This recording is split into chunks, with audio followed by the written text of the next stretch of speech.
எல்லோருக்கும் வணக்கம். ரமண மகரிஷியின் பொன்மொழி ஒன்றனை பார்க்கலாம். Happiness is your nature. There is nothing wrong in desiring it, but it is wrong to desire it outside of yourself. சந்தோஷமாக இருப்பது நமது இயல்பு.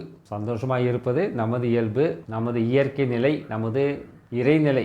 எனவே சந்தோஷமாக இருப்பதில் எந்தவித தவறும் இல்லை. சந்தோஷத்தை நாடுவதில் எதுவும் தவறில்லை. அது நமது இயல்பு, இயற்கை நிலை. சந்தோஷத்தை நாடலாம், நாட வேண்டும் என்று சொல்லுவேன். சந்தோஷத்தை நாடுவது எந்த தவறுமில்லை. ஆனால் அந்த சந்தோஷத்தை நமக்கு வெளியே தேடுவது மிகவும் வெளியே தேடுவது என்றால் என்ன? நான் எனக்கு ஒரு கார் இருந்தால் மிகவும் சந்தோஷமாக இருப்பேன், எனக்கு ஒரு வீடு இருந்தால் நல்லா சந்தோஷமாக இருப்பேன், எனக்கு ஒரு நல்ல மனைவி இருந்தால் சந்தோஷமாக இருப்பேன், எனக்கு குழந்தைகள் இருந்தால் சந்தோஷமாக இருப்பேன் என்று சந்தோஷத்தை நமக்கு வெளியே தேடுவது முட்டாள்தனம். ஏனென்றால் சந்தோஷம் நமக்கு வெளியே இல்லை.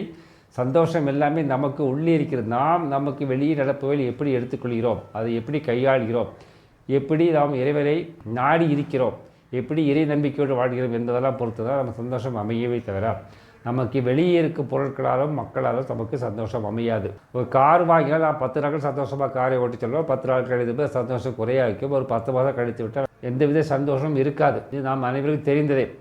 நல்ல குழந்தைகள் பிறந்தால் ஒரு 10 நாட்கள் சந்தோஷப்படுவோம், 3 மாதங்கள் சந்தோஷமாக இருப்போம். அதற்கு பிறகு அந்த குழந்தைகள் மீது அவன் கவலை தான் அதிகமாக.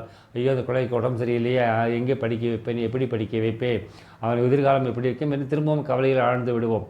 கவலைப்படும் மனம் எந்த நிலையிலும் கவலைப்பட்டு கொண்டு தான் இருக்கும். வெளியே இருக்கும் பொருட்களை தான் கவலை மாறுவதில்லை. நாம் உள்ளே நமது மனநிலையை நாம் எப்படி வைத்திருக்கிறோம், நாம் எப்படி வாழ்கிறோம் என்பதை பொறுத்து தான் நமது கவலையும் சந்தோஷமும் அமையும். நமது மந்திரம் அன்பே சிவம். அன்புடன் வாழ்வோம், கடமையை செய்வோம், இந்த நிலை வாழ்வோம், எல்லோருக்கும் உதவி செய்வோம், எல்லாம் சிவமயம். நன்றி, வணக்கம்.